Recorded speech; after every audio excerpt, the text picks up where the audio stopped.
Ancora un nuovo arrivo nella SEAP Dalle Cardilla Aragona per il prossimo impegnativo campionato di Serie B1. La società del presidente Nino Di Giacomo ha tesserato la centrale pugliese Angela Facendola, originaria di Altamura, classe 1994, alta 1,80 m. La scorsa stagione in Forza al Vigevano, in B1.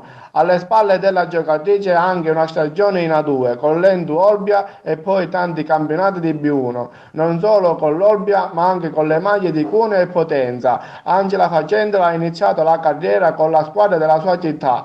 La leonessa volle Altamura in Serie C. Queste le sue prime parole da neogiocatrice della SEAP, Dalle Cardella Aragona. Ho accettato la proposta della Pallavolo Aragona, sia per il bel progetto che mi ha proposto il presidente Nino Giacomo, che per la società molto professionale e ambiziosa. Arrivo ad Aragona con molto entusiasmo e con la voglia di fare un bel campionato di B1 che mi aspetto tosto, in primis per le lunghe trasferte. Anche per quest'anno uno dei miei obiettivi è quello di migliorare tecnicamente e di contribuire ai successi della mia nuova squadra. Un altro punto a favore è quello di giocare per il terzo anno consecutivo con la palleggiatrice Gloria Trabucchi.